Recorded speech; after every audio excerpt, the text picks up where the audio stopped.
Após consumada a obra da redenção, durante 40 dias, Jesus permaneceu com os seus discípulos, dando-lhes instruções concernentes ao reino de Deus, até a hora de retornar ao Pai. Ao manifestar-se a eles, ressurreto, Jesus evidenciou de maneira inconfundível que ele era exatamente o que afirmara ser: o Messias, aquele que tem todo o poder no céu e na terra, e nessa esfera de autoridade foi que ele estabeleceu a grande comissão, as últimas palavras que Jesus entregou aos seus discípulos.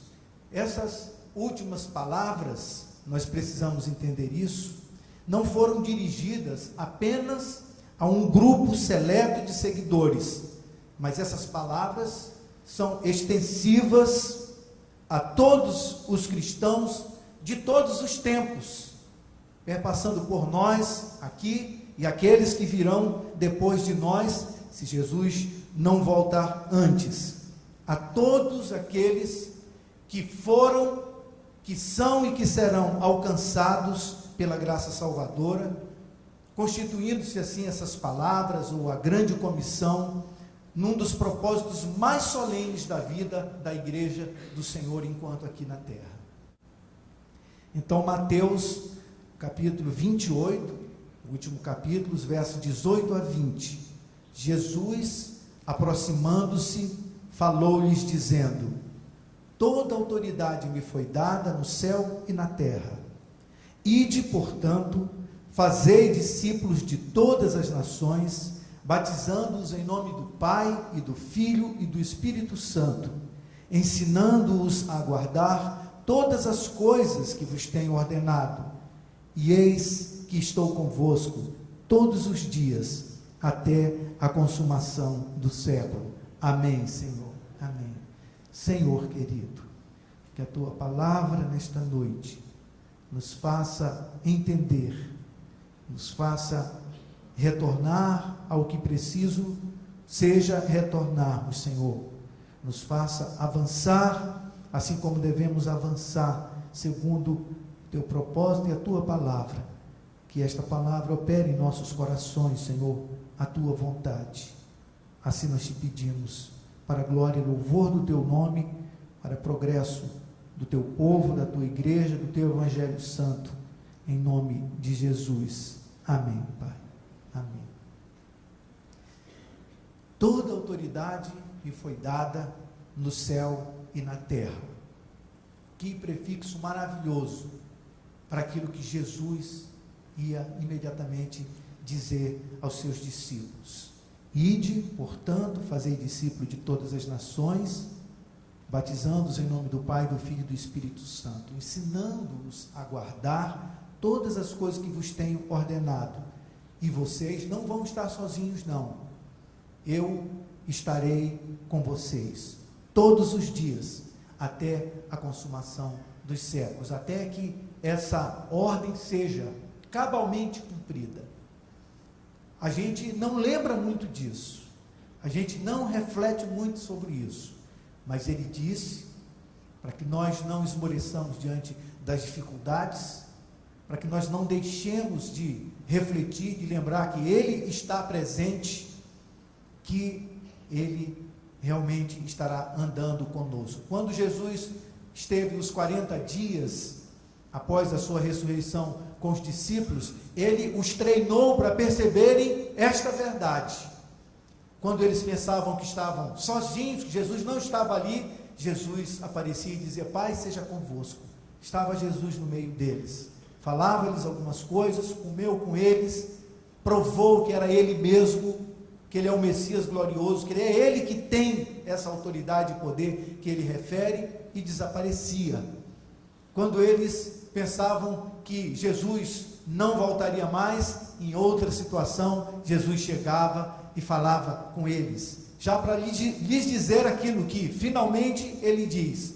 Ele ia subir para o Pai, mas disse: mas eis que eu estou com vocês todos os dias, até o final da história. E Jesus disse: então vocês vão e façam discípulos pelo mundo todo, de todas as nações.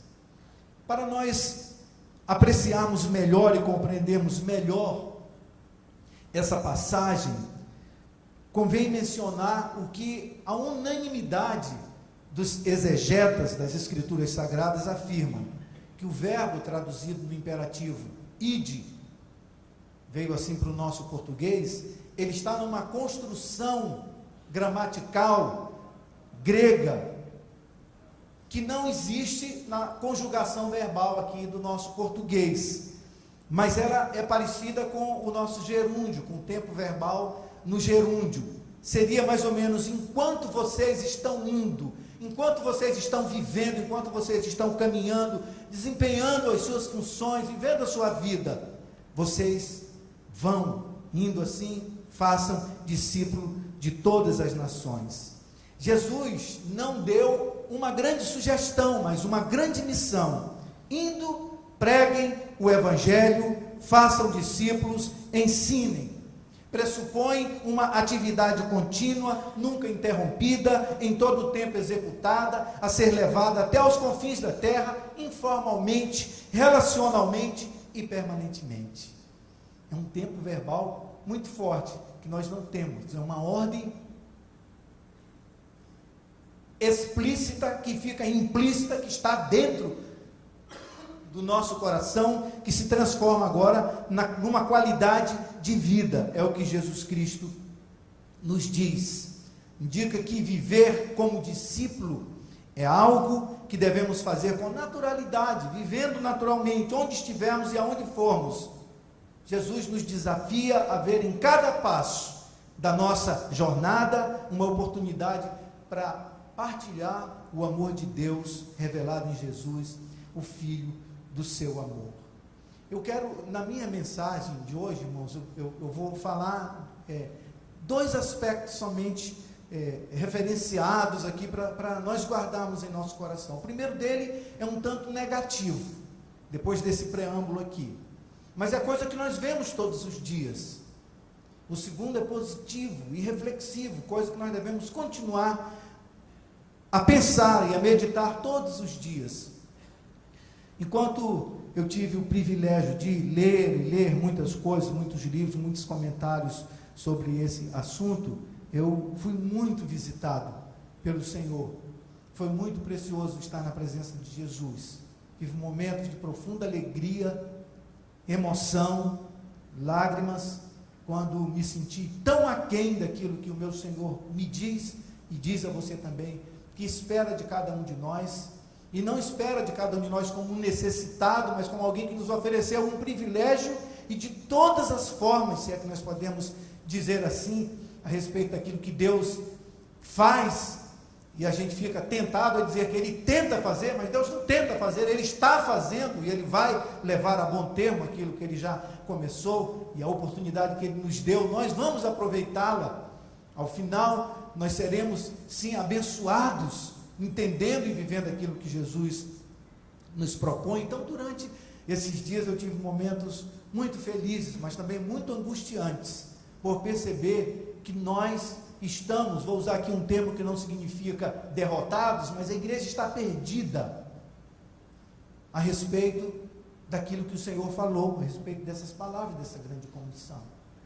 E eu fiquei refletindo e pensando, onde foi na história que a igreja perdeu o rumo? De onde foi que nós nos desplugamos ali das páginas de Atos, do exemplo da igreja, como a igreja começou a viver aquilo que Jesus ordenou, e nos transformamos nisso que nós somos hoje. Em alguns lugares uma igreja super ritualista, apenas isso. Em outros lugares uma igreja vazia. Em outros lugares uma igreja voltada para o seu umbigo.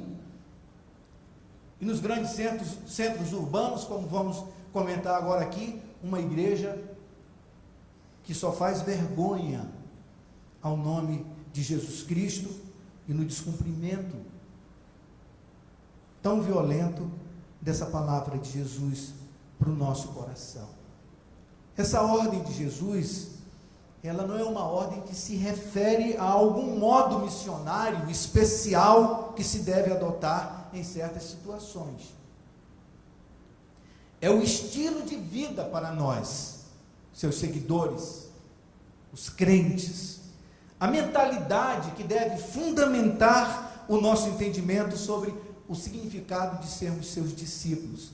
Jesus disse que os seus discípulos nunca deveriam desconectar-se desta que seria a sua distinta missão: compartilhar Jesus Cristo, compartilhar as boas novas, compartilhar a salvação em Cristo com aqueles que ainda não as ouviram, não ouviram as boas novas, em todos os lugares da terra e em todo o tempo. O foco da grande comissão não repousa, portanto, e isso é muito importante, nós estamos sendo bem informados aqui. O foco da grande comissão não repousa sobre profissionais da religião, mas sobre cada discípulo, discípulo comum, como eu, como você, como gente que não tem título, como gente que é apenas visto como crente, como aquele que tem Jesus como seu Senhor e seu Salvador em seu coração, sem qualquer outra instrução, digamos assim, de cunho teológico, crentes comuns, vamos chamar assim. E se nós guardarmos bem isso em nosso coração, irmãos, esta ótica muda completamente a compreensão que talvez nós estejamos aqui desavisadamente tendo da grande comissão. A igreja do século I, como registra o evangelista Lucas, em Atos, levantou-se para cumprir esta ordem que o Senhor lhe ordenara e virou o mundo de cabeça para baixo. Olha a referência dos cidadãos assustados e que estavam profundamente incomodados com a transformação que o Evangelho estava fazendo na sociedade. Eles disseram em Atos 17:6, aqueles que têm transtornado o mundo chegaram também aqui. Era se queixando às autoridades e reclamando do que estava acontecendo por causa da influência da igreja ali no meio daquela sociedade. Os primeiros discípulos incumbidos da grande comissão que Jesus lhes dera, depois das perseguições que lhes sobrevieram, partiram para os confins mais remotos do mundo então conhecido, anunciando a mensagem de Cristo. Todas as gerações de cristãos, desde então, entre essa explosão missionária do primeiro século e a nossa, sonharam em cumprir a grande comissão. E agora é a nossa vez. Somos nós os responsáveis por pensar, refletir, cumprir, ir obedecer aquilo que o Senhor ordenou.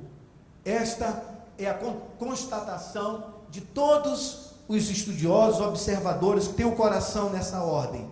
Nós temos os meios para fazer mais do que nenhuma geração jamais pôde.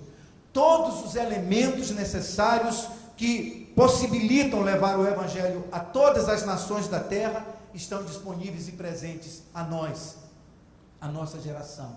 Nunca uma geração esteve instrumentalmente tão bem preparada como a nossa geração. Essa realização descansa ou se resume agora simplesmente a uma questão de obediência e dependência do Espírito Santo. Agora é a nossa vez. Mas embora nós tenhamos o potencial para virar o mundo de cabeça para baixo, assim como aqueles primeiros discípulos, precisamos, todavia, retornar à base, olhar de novo para esse texto, durante esses dias refletir sobre a igreja que primeiramente ouviu estas palavras e começou isto que não é simplesmente assunto para um grupo especial, mas é um movimento deflagrado pelo Espírito de Deus no mundo, através da igreja de Cristo. Nós precisamos fazer algumas perguntas ou refazer algumas perguntas elementares. Nós sabemos realmente o que é a grande comissão? Você sabe mesmo o que é a grande comissão? Temos sido diligentes de fato em fazer a nossa parte? Crentes, meus irmãos, eu e vocês, nós temos sido diligentes em fazer a nossa parte? Qual é a minha parte? Qual é a sua parte? Nessa ordem que Jesus tem dado. Como nós podemos cumprir a grande comissão? Numa simples observação, nós podemos concluir o seguinte: que a grande comissão não é apenas um programa no qual as igrejas levantam fundos para enviar a Ana Maria lá em Calcutá, ao José Dilson lá no Senegal, que a igreja levanta para enviar pastores missionários que estão com suas famílias por aí, por esses lugares mais distantes, com a finalidade de pregar o evangelho em outros países. Nós podemos dizer que a grande comissão não deve se resumir a um mero assunto para comissões e pastores discutirem, enquanto na prática buscam apenas angariar membros para as suas denominações, uma igreja aqui ou algum programa ali. Eu me lembro quando nós começamos o trabalho lá na Guiné-Bissau, nós tivemos o grande descontentamento e o desprazer de ter uma comissão, uma junta avançada missionária ali, que não quis continuar com o trabalho, porque o nosso pastor, o José Dilson, é presbiteriano, e ele disseram: não nos interessa plantar uma igreja aqui que seja presbiteriana. A grande comissão não é assunto para ser tratado por gente assim, ou para nós pensarmos que só as para-eclesiásticas, as juntas de missões estrangeiras e nacionais é que devem pensar na grande comissão. Nós podemos também dizer que a grande comissão não significa o movimento para convidar pessoas para ouvir testemunhos, às vezes extravagantes, em que se fala de tudo e de todos, menos da sublime verdade que permanentemente deve ser enfatizada, ou seja, o que Jesus Cristo fez no Calvário para redimir as ovelhas que lhe foram entregues pelo Pai antes da fundação do mundo. Qual é a mensagem da grande comissão? A mensagem da grande comissão deve ser a mesma e somente uma: a proclamação de todo o conselho de um Deus santo, justo e amoroso, que abomina o pecado, mas ama o pecador. Amou de tal maneira que deu seu Filho unigênito, para que todo o que nele crê não pereça, mas tenha a vida eterna. Algo foi perdido no caminho, algo foi esquecido nesse tempo. A igreja contemporânea, sobretudo aquelas nos grandes centros urbanos, onde os meios de comunicação de massa têm sido largamente usados, não tem anunciado o Evangelho de Cristo e nem dão sinal de que tem qualquer compromisso com o cumprimento da grande comissão. O Evangelho que nós temos ouvido nos grandes centros urbanos é um Evangelho deturpado. Falam de um Deus que é apenas uma promessa de saúde perfeita e perdurável, bens materiais e muito dinheiro na conta bancária. São aqueles que têm se apresentado de uma maneira vergonhosa, são líderes inescrupulosos, versão atualizada de vendilhões do templo, vendem tudo, vendem um falso evangelho, otimismo em gotas, um Jesus genérico, mercadológico, segundo eles, permanentemente disposto a satisfazer os caprichos egoísticos de uma geração consumista ou de crentes mimados, cheios de vontade e pretensos direitos. Esse é o Evangelho. Se você for ligar a sua televisão agora de noite, você vai ouvir. Eles não pregam a mensagem de arrependimento para perdão de pecados, salvação e esperança da vida eterna, somente em Jesus, que é pela sua graça. Transformaram a igreja num negócio particular, grande fonte de lucros, distorcem a doutrina, a palavra em seus corações mercenários, estelionatários, egoístas, religiosos, promotores do charlatanismo, camelôs de ilusões. É o tipo de evangelho que a gente tem ouvido. Mas o negócio é o seguinte, irmãos, não é esse o nosso ponto de interesse hoje aqui, porque isso tudo vocês têm visto todos os dias, eu não vou ficar falando sobre isso aqui. Eu quero ir para a coisa mais importante, que é a essência da grande comissão. Não quero que nós saiamos daqui com o nosso coração, a nossa mente cheia, ainda mais da mácula que esse tipo de evangelho, de crente, está produzindo no meio da sociedade, ou produzindo crentes que trazem reflexo numa própria igreja como a nossa aqui, que a gente vem quando quer, que a gente não sabe, afinal de contas, qual é o nosso papel, o que a gente vem fazer aqui. Se nós não cuidarmos bem do nosso coração e queremos todo o tempo tratar com o nosso rebanho, a nossa igreja que se reúne aqui sobre esse assunto, nós também vimos aqui, ou chegamos até aqui, com esse pensamento consumista em nosso coração. O que tem de bom hoje aqui para mim? Se não tem de bom hoje aqui para mim, é melhor até eu ir embora, sair no meio do culto. Como se aqui fosse um lugar onde a gente vem apenas para receber e não como de fato, essencialmente, principalmente e verdadeiramente deve ser, um lugar onde nós vimos para servir ao nosso Senhor com a nossa adoração, com o nosso culto. E então acontece o que a palavra de Deus descreve, porque na tua presença há delícias perpetuamente, abundância de alegria e de paz. A essência da comissão que Jesus deu aos seus discípulos é esta: vão e façam discípulos por todo o mundo. Foi isso que Jesus falou naquele dia maravilhoso e especial, aquele dia em que logo depois, de uma maneira sobrenatural, momentaneamente incompreensível, ele ali presente foi ficando distante, foi subindo, foi até desaparecer. E um dos evangelistas diz que 2 anjos então apareceram e disseram: vocês continuam olhando por nada? Esse Jesus que subiu aos céus vai voltar. E continuaram explicando qual era a ordem: fiquem em Jerusalém e esperem, porque vocês vão ser revestidos do poder do alto, poder para vocês cumprirem as palavras que vocês acabaram de ouvir. As palavras que não apenas informam, mas capacitam. As palavras que Jesus disse, elas não estão abandonadas na terra, elas não estão abandonadas no nosso meio, elas são palavras vivas, e Ele está onde a sua palavra está.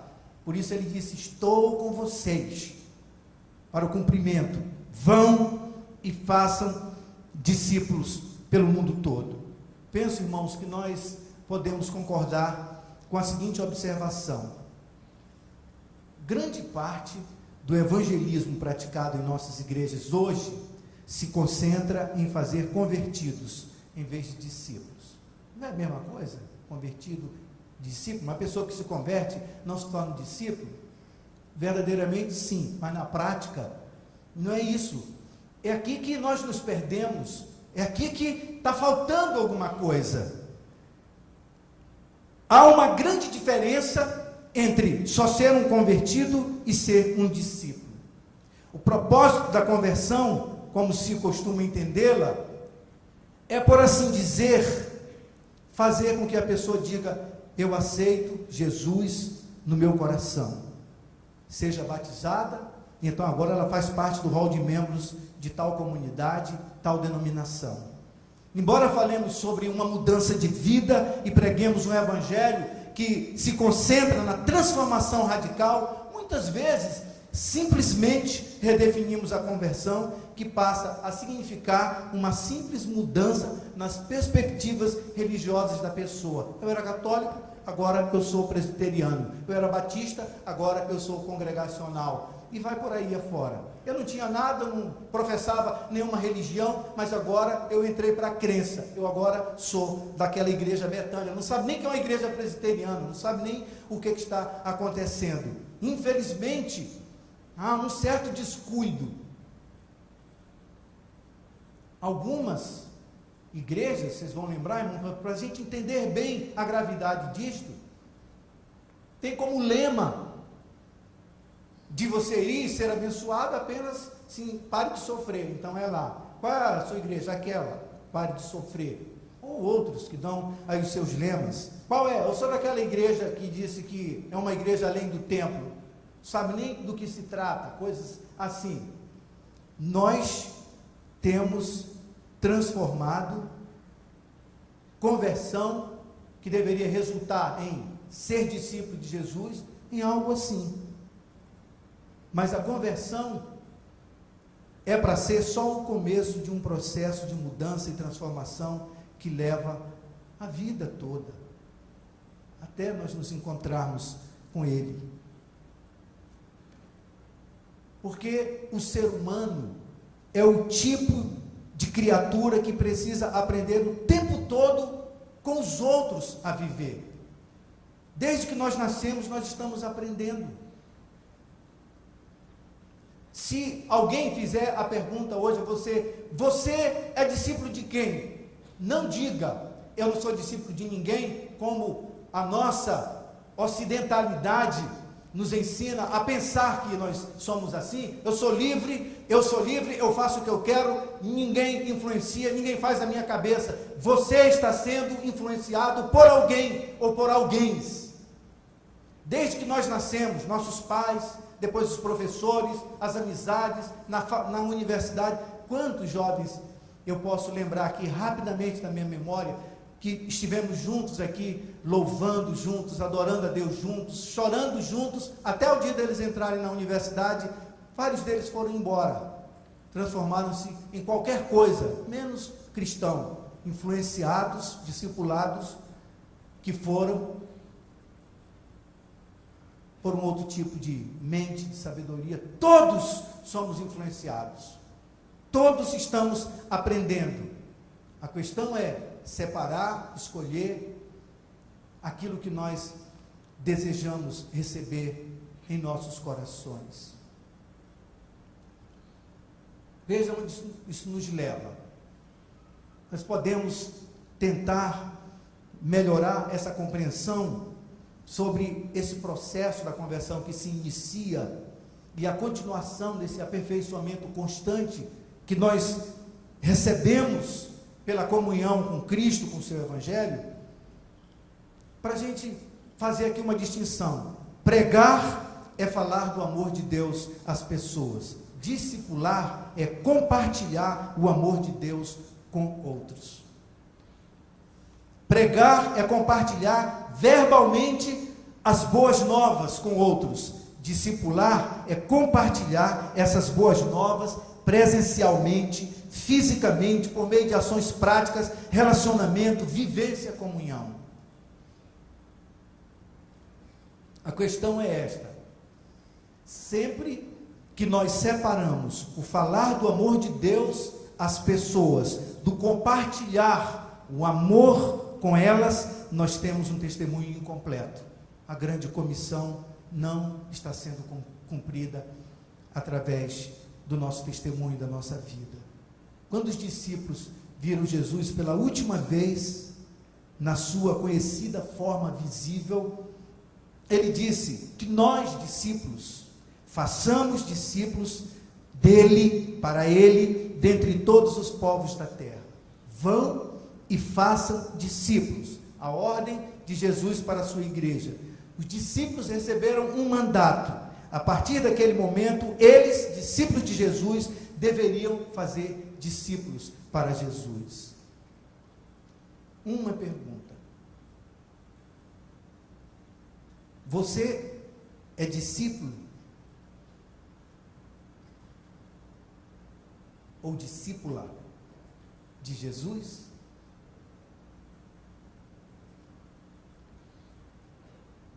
Você sabe mesmo o que é ser discípulo? Dallas Willard, um autor maravilhoso, que escreveu um livro, A Grande... Minha cabeça não está boa. A Grande Conspiração. Isso, Conspiração Divina. A Grande Omissão é outro.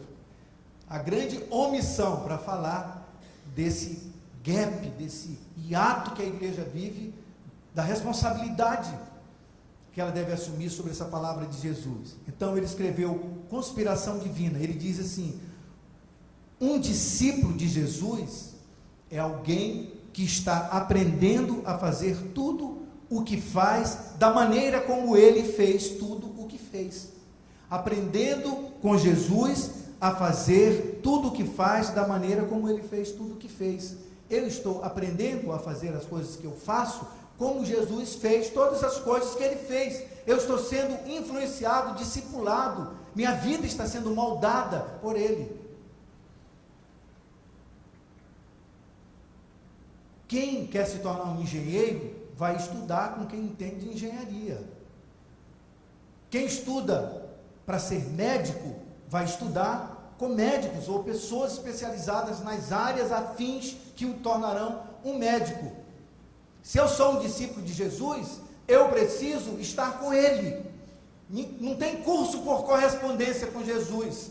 Ele disse, ele escolheu que seria assim: eu vou estar com vocês todos os dias. Então, a pergunta que não pode deixar de ser feita ao coração de quem responde agora dizendo: eu sou discípulo, sim, é que tipo de discípulo eu estou sendo? Quanto tempo eu tenho passado com o meu Senhor? Quanto tempo eu tenho gasto com Jesus? Foi isso que me fez chorar essa semana. Ô pastor, eu estou trabalhando muito, fazendo 1000 coisas para Jesus, mas isso não é estar com Jesus. Quase que vou à falência o ano passado, da minha saúde, trabalhando. Meu único trabalho é a igreja. Adoeci na ausência de Jesus, trabalhando para Jesus. Ser discipulado, ser discípulo é outra coisa.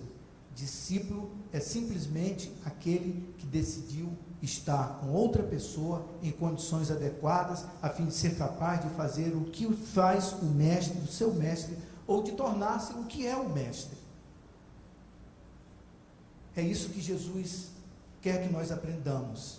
Sendo discípulos de Jesus, isso significa que devemos passar tempo com Ele, para aprender com Ele a ser como Ele. Quanto tempo? Essa é uma pergunta que eu tenho que saber responder, e você também, você não deve responder essa pergunta para mim.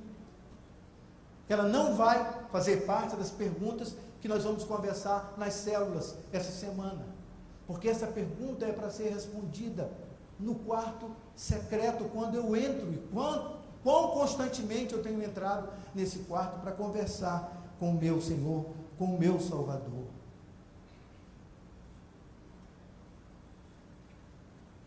Os primeiros discípulos, eles não tentaram ser criativos ou originais. A gente, quando lê o livro de Atos, vai descobrindo isso. Eles simplesmente seguiam o ensinamento de Jesus. Como Jesus, eles saíram para fazer como Jesus disse que deveriam viver. Jesus diz lá em Mateus 5,16: assim brilha a vossa luz diante dos homens, para que vejam as vossas boas obras e glorifiquem vosso Pai que está nos céus. Como discípulo de Jesus, eu aprendo com Ele a viver a minha vida, a minha verdadeira vida. Irmãos, sem Jesus, nós estamos vivendo muito mal a nossa verdadeira vida. Com Jesus nós aprendemos a viver bem a nossa verdadeira vida. Talvez agora nós entendamos quando ele diz: eu vim para que vocês tenham vida e vida em abundância. A grande comissão nos coloca dentro desta verdade. Viver com Jesus, aprender com Jesus a viver a minha vida da melhor maneira que eu posso e devo viver a minha vida que Deus me deu. viver a minha vida como Deus quer, viver a vida que Deus imaginou, bolou, pensou e disse: essa é a vida que eu quero para você. Como discípulo de Jesus, você não tem necessariamente que largar o seu trabalho para desenvolver especialmente atividades religiosas. O curso de imersão bíblica, ele não propõe isso, não. Não é que você vai receber uma informação religiosa. O curso de imersão bíblica é tempo com Jesus, que você vai tirar para passar. É um privilégio, é uma facilidade que a nossa igreja tenha, graças a Deus pela escola de pastores, graças a Deus por professores como o presbítero Ângelo, o presbítero Ivar, e outros professores que têm disposto o seu coração para ajudarem como discípulos, os discípulos de Jesus. Então, a proposta não é que você largue o seu trabalho, deixe de ser o que você é, para desenvolver atividades religiosas, seja como parte de um serviço de tempo integral, ou seja como parte de um serviço parcial. Então não precisa você dizer assim: eu agora vou ser meio médico para eu poder ser meio discípulo, eu não preciso ser meio funcionário público para ser meio discípulo, não mais engenheiro para agora ser só religioso, discípulo, pastor. Não precisa. Eu deixei de ser da Marinha porque eu tive um chamado específico para a minha vida. Mas eu podia, se fosse diferente, ter continuado na Marinha. Aliás, hoje eu já seria um coroa aposentado, já há bastante anos que eu estaria aposentado. Deus me chamou para fazer o que eu faço, como eu faço. Como ser discípulo lá onde você trabalha. Lembrar, ser discípulo de Jesus é essencialmente aprender com Jesus a fazer o seu trabalho como o próprio Jesus faria. Se Jesus fosse você médico, como é que Jesus médico estaria realizando o trabalho ali no hospital onde você está? A influência não é essa influência danosa da saúde pública do nosso país ou de outros países. A influência é a influência dele no meu coração. Um médico discípulo de Jesus, ele tem que ser um médico diferente, porque ele tem uma singularidade, ele tem a influência, a companhia, o ensinamento, ele tem a mente de Jesus influenciando a sua mente.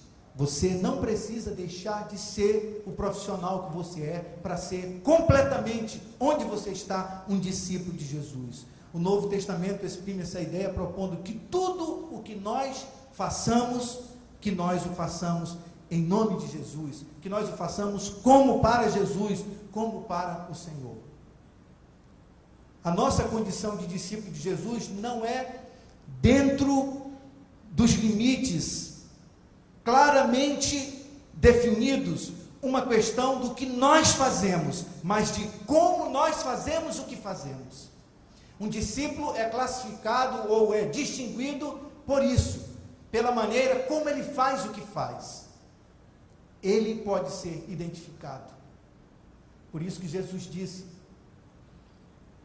quando nós sairmos vivendo o Evangelho transformador, salvador de todo aquele que crê, nós vamos ser distinguidos, notados como discípulos de Jesus. Não é para nós sermos notados com vergonha como evangélicos onde nós estamos hoje. Isso é evangélico. Talvez isso seja até uma maneira de nós dizermos evangélico, discípulo de Jesus. Mas aí temos que arcar com a responsabilidade de ser discípulo de Jesus. E não podemos fugir, porque não tem outro jeito de viver, se queremos viver com Jesus e para Jesus. Isso inclui tudo em nossa vida, tanto atividades religiosas, como, assim como denominamos, as nossas atividades leigas. Sabe, irmãos, antes da gente orar, vir aqui à frente para nós orarmos sobre esse assunto, eu gostaria de destacar só mais um ponto fundamental, que é de valor essencial para a nossa vida. Eu falei lá no início, que aquilo que Jesus afirma aos seus discípulos: vocês não estão sozinhos para fazer o que eu estou ordenando. Eu estou com vocês todos os dias, até a consumação dos séculos. Toda palavra que Jesus entregou, sua palavra, palavra proferida pelo Senhor, tem caráter perfeito. Não foi uma palavra como a palavra que nós às vezes entregamos a um discípulo de ofício nosso, que pode ser uma palavra falha. Eu te ensinei, mas eu acho que eu te ensinei errado. Eu te disse, mas eu não tinha pensado bem nas consequências daquilo que eu tinha te mandado fazer. Isso acontece quando a gente está ensinando violão para o meu filho. Falei, eu te ensinei um acorde errado, filho, não era esse não soou muito bem não. Jesus não ensina nenhum acorde errado. Ele não deu nenhuma palavra que agora ele esteja vendo e disse: eu falei, mas é muito difícil para eles. A grande comissão foi nos dada por Jesus. A nós, não a anjos, e nem Deus criou qualquer outra forma de criatura que ele poderia criar, se quisesse, especialmente para cumprir esta finalidade. Ele disse que é nossa, essa obra é nossa, partindo da verdade absoluta de que Jesus só nos manda fazer o melhor. Nada de melhor pode acontecer a você e a mim do que passarmos a viver como discípulos de Jesus. Não estragar a nossa vida pensando com outras características de pensamentos. Pensar como discípulo de Jesus. Onde você estiver, onde eu estiver, no desempenho de qualquer função, qualquer que seja a sua função. O que me fez chorar essa semana foi, num dado momento, pensar que Jesus olhou para mim, me escolheu, e eu me senti naquele momento ali de solitude, de conversa com Jesus, me senti como uma pessoa que tem feito tão pouco, diante do seu amor e da minha compreensão crescente da maravilhosa graça que Ele nos concede, dando-nos o privilégio de fazermos esse trabalho, de sermos a sua igreja, de sermos seus discípulos convidados.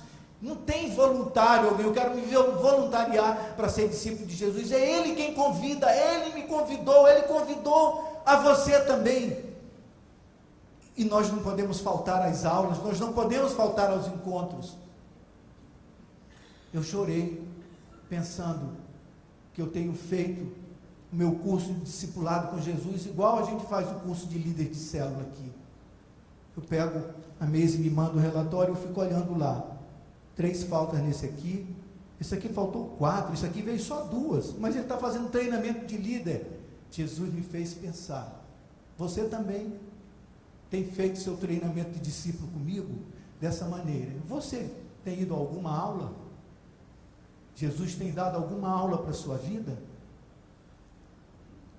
Esse momento aqui não conta no seu currículo, carga horária de discipulado, é caminhar, é lá no trabalho, é na igreja que sai daqui de dentro.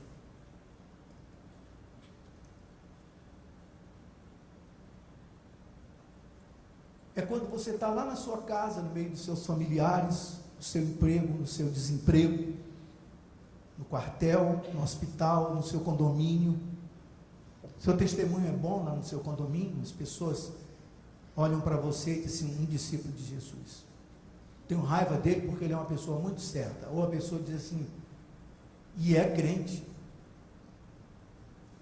não apreciando o nosso testemunho, na escola, na universidade, na igreja, na célula, em qualquer lugar, ou no desempenho de qualquer função. Jesus nos deu a melhor direção de vida. Em Lucas, capítulo 6, verso 46, ele faz uma pergunta muito incomodativa.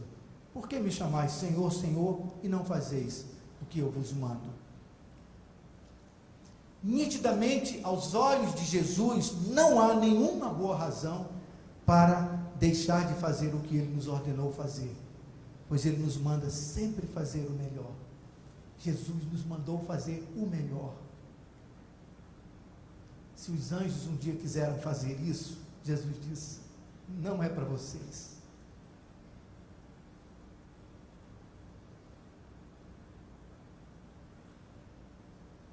Era para mim e para você.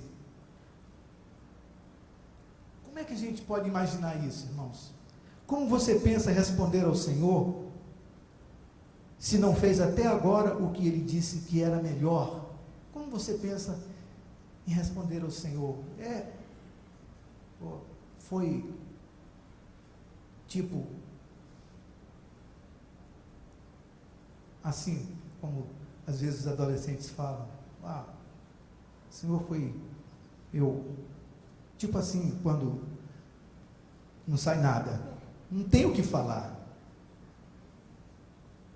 Agora, alguns entre nós, em vários momentos, eu sou um desses, ficamos paralisados pela ideia de que tudo isso é muito, muito complexo e difícil de pôr em prática, porque eu sou muito complicado. Vamos voltar ao início, à base. Aquele que nos escolheu tem toda a autoridade no céu e na terra, e ele disse, eu estou com você todos os dias, até o fim. Jesus disse, permaneça em mim, e eu permanecerei em você. Onde a sua palavra está, ali está ele. Jesus não abandonou simplesmente as suas palavras no mundo, e o seu amor e o seu poder se revelarão pessoalmente àqueles e através daqueles que se inclinam para fazer o que ele ordenou. Nós podemos pensar assim, eu sou um discípulo muito ruim, muito atrasado, mas Jesus não pensa assim, de nenhum que dispõe o seu coração e diz, eu quero, Senhor, então, melhorar o meu currículo, melhorar a minha vida, melhorar o meu tempo contigo. Nenhum. Ele vai dizer assim, mas você é muito ruinzinho.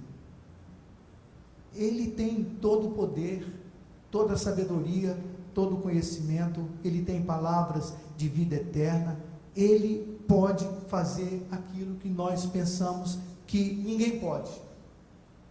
Ele pode mudar e transformar a nossa vida. Definitivamente, meus irmãos queridos, a grande comissão, as palavras de Jesus não foram ordenadas como descuidadamente nós temos pensado a líderes ou a profissionais, a gente que se prepara para isso, mas para cada um de nós, para mim e para você. Deixa eu dizer para você, você é um discípulo de Jesus.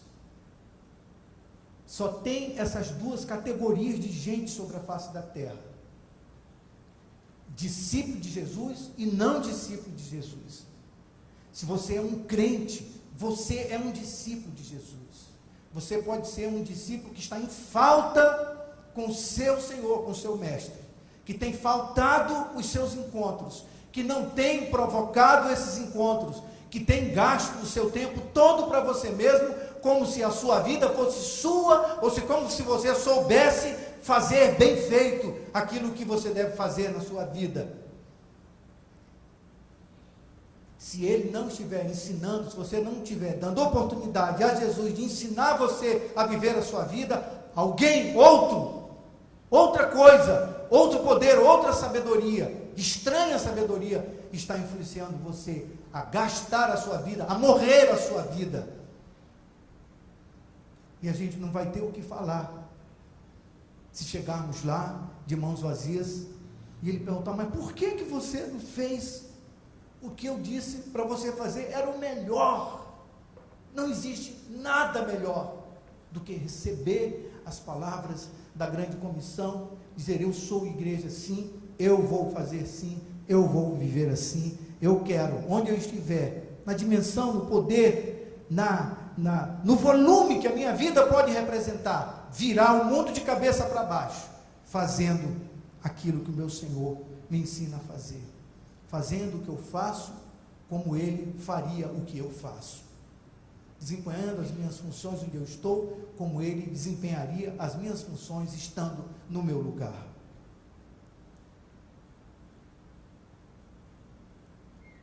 A grande comissão, irmãos, tem essa parte.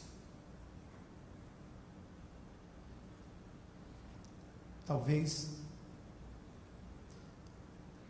a maioria de nós diz assim: pregar eu não sei. Eu não sei esse negócio que os pastores aprendem no seminário, falar sobre esse querigma, sobre a proclamação. Eu não sei nada de homilética, entendo muito bem de omelete, não sei nada de hermenêutica, não sei nem falar direito essa palavra exegese. Tem gente que tenta falar e fala exegese, tenta de todo jeito, é igual falar presbiteriano, é a coisa mais difícil. Igreja presbiteriana, presbiteriana, já, tudo que é nome a pessoa chama. Às vezes eu não sei nem falar, mas Jesus disse que nos queria apenas como seus discípulos. E Ele disse: agora vocês vão e eu vou estar com vocês. Meus irmãos queridos, é só para a gente começar a pensar sobre isso. Isso não é assunto que nós realmente possamos esgotar e dizer: sei tudo que eu precisava aqui eu já ouvi. É só para nós começarmos a pensar, retornarmos ao começo, retornarmos ao início, talvez com todas as características de uma igreja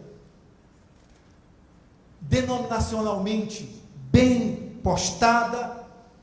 A carta de Jesus à igreja de Éfeso, lá em Apocalipse, revele algo que nós podemos detectar na igreja de hoje.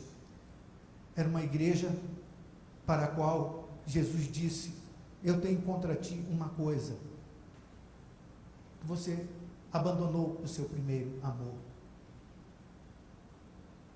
Então, eu não preciso de toda a sua teologia, doutrina, tradição, defesas que você faz. Eu só quero que você, mesmo que você seja muito simples, humilde e incapaz, sem instrução nenhuma, eu só quero que você seja meu discípulo, me ame. Eu vou andar com você e ensinar você a fazer tudo. Que Deus, o nosso Senhor amado, Jesus, o Salvador, o Senhor ressurreto, que está conosco hoje, amanhã e até a consumação do século, nos liberte dessa indolência, para que por seu Espírito, conforme ele fala em Atos capítulo 1, verso 8, aquele que nos reveste com o poder necessário, nós sejamos discípulos efetivamente ativos e comprometidos com a grande comissão, porque o amamos e lhe somos eternamente gratos. Que Deus faça isso no seu coração, faça isso no meu coração, hoje, amanhã, o dia todo, e todos os dias da minha vida e da sua vida também. Amém, queridos irmãos?